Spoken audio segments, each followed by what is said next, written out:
علیکم ورحمۃ اللہ وبرکاتہ. میرے بیٹے کا فون آیا کہ بابا میں بڑا ڈپریس ہوں, لوگ آپ کو ٹرول کر رہے ہیں سوشل میڈیا پہ. میں نے کہا بیٹا دو طرح کے لوگ ہوتے ہیں, ایک وہ ہوتے ہیں جنہوں نے ہر قیمت پہ آپ کو کرنا ہی ہوتا ہے, اور دوسرے وہ جو معصومیت میں بغیر حقائق کو جانے کر دیتے ہیں. تو کہنے لگا حقائق بتائیں نا, کچھ تو لوگوں کو بتائیں.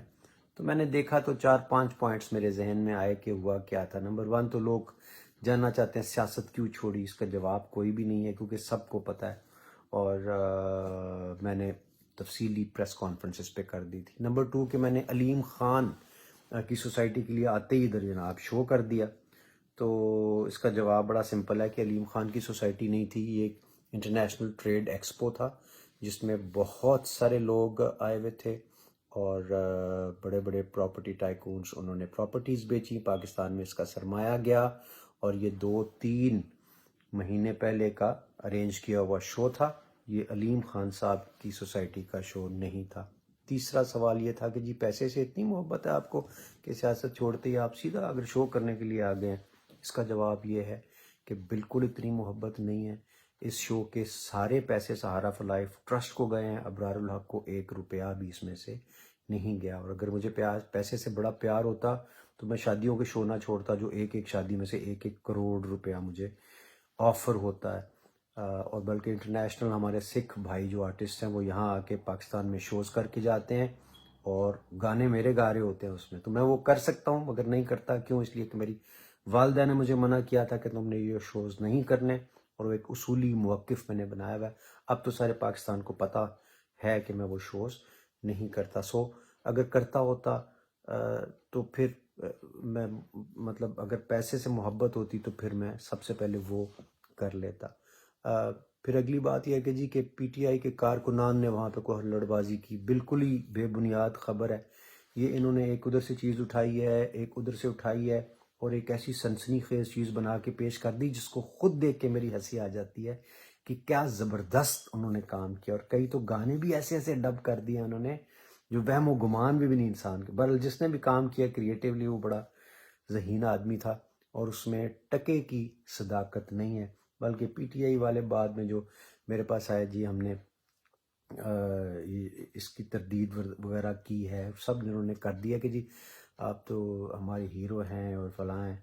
تو یہ جو پروپیگنڈا ہے اس کی تردید وغیرہ بھی ہو گئی, اور وہ چیز سامنے آ گئی. پھر یہ کہ پریس کانفرنس میں تو آپ بڑا جناب رو رہے تھے, ایکٹنگ کر رہے تھے, تو یہاں آپ بھنگڑے ڈال رہے ہیں. اس پہ مجھے ایک واقعہ یاد آیا کہ 4 فروری 96 میں میری مدر کا انتقال ہوا رمضان المبارک میں. عید پہ بہت سارے شوز تھے, لائن لگی ہوئی تھی. ظاہر ہے میں نے سارے کینسل کر دیے, مگر ایک خاتون پروموٹر تھی, وہ گھر کے باہر آ کے بیٹھ گئی کہ میں نے تو اپنی زندگی کی جمع پونجی لگا دی ہے, کلچرل کمپلیکس میں میرا شو ہے, میں برباد ہو جاؤں گی, آپ یہ شو کر دیں. میرے والد صاحب کے پیروں میں آ کے بیٹھ گئی. تو انہوں نے مجھ سے کہا چل کر دے سو, مر جائے گی, کہندی ہے پئی, روندی ہے پئی. تو میں بڑی تکلیف میں تھا کہ والدہ کا انتقال ہوا, میں شو کیسے کروں گا. مگر وہ شو میں نے کیا, اور اس وقت آپ کو پتہ چلتا ہے جب آپ اذیت میں ہوں اور آپ کو ہنسانا پڑے, نچوانا پڑے لوگوں کو. تو لوگ ناچ رہے تھے اس وقت, تو میرے گانے بھی بہت زیادہ وائبرنٹ اور بڑے سپر ہٹ تھے. تو میں نے وہ شو, مجھے یاد ہے یہ والا جو شو تھا نا, یہ بھی کچھ زیادہ مختلف نہیں تھا. کہ جب آپ جس کرب سے گزرے ہیں, آپ کو 15 سالہ رفاقت ایک پارٹی سے ختم ہوئی ہے, آپ کے دوست یار ادھر ہیں, پریشان ہیں, دن رات ہم ان کی اس میں لگے ہوئے ہیں, آپ خود بڑی مشکل سے وہاں آئے ہیں, آپ کی فیملی ایک اذیت سے گزری ہے, تو آپ آئے ہیں, تو آپ کبھی خوشی سے یا سیلیبریشنز کے ساتھ وہ شو نہیں کر سکتے. میری جگہ رہ کے ذرا آپ سوچیں کہ کتنی بڑی مجبوری ہوگی. آپ جانتے ہیں کہ سہارا فار لائف ٹرسٹ کو ہر مہینے 6.25 کروڑ روپیہ صرف سیلریز کی مد میں اکٹھا کرنا ہوتا ہے, جو میری ذمہ داری ہے. میں 2 یا 3 پروگرامز ہر مہینے لازمی کرتا ہوں کہ سیلریز ہم کم از کم وہاں سے پوری کریں. میڈیکل کالج ہاتھ بٹاتا ہے, اور ابھی یہ ہم آپ کو صرف سیلریز کا بجٹ بتا رہے ہیں. اس میں نہ تو میڈیسن شامل ہے, نہ اکوپمنٹ شامل ہے, نہ دیگر اخراجات شامل ہے. تو جب اتنا بڑا ٹاسک اللہ نے آپ کو دیا ہوتا ہے, سو آپ کو یہ کام تکلیف سہتے ہوئے بھی کرنے پڑتے ہیں. گزارش یہ ہے کہ ان چیزوں کو تھوڑا سا اگر ہم انڈرسٹینڈ کر لیں تو ہم کسی کا دل توڑنے سے بچ سکتے ہیں. اور کوئی ایسا شخص جو پاکستان سے پیار کرتا ہو، جس نے اپنی پوری زندگی پاکستان کو دے دی ہو، جس کے ادارے جب سہارا بنا تھا تو چھوٹا سا بیبی تھا، آج اربوں روپے میں چلا گیا ہے. آج ابرار اس کے سامنے بیبی ہے، کچھ بھی نہیں ہے اس کے سامنے. کیوں؟ اس پہ سہارا میں پتہ نہیں کون کون آئیں گے لوگ، کتنے بورڈ آف گورنرز بنیں گے، ہم دنیا سے جا چکے ہوں گے، لیکن یہ اچھا کام کرتا رہے گا. اس کا صلہ انشاءاللہ میرے والدین کو، مجھے، ہم سب ڈونرز کو ملتا رہے گا. اللہ تعالیٰ اس کو اجر ہمیں دیتا رہے اس کا.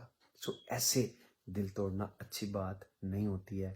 اللہ تعالیٰ ہمیں، ہمارا ملک جس کیفیت میں، جس پرابلم میں ہے، دن رات ہم سب یہی سوچ رہے ہوتے ہیں. ہم سب، مجھے لگتا ہے ہم بہت محب وطن ہوتے ہیں، لیکن ہمیں اپنے دوستوں کا، اپنے محب وطن بہن بھائیوں کا، ان کے جذبات کا خیال اور احترام کرنا بھی چاہیے.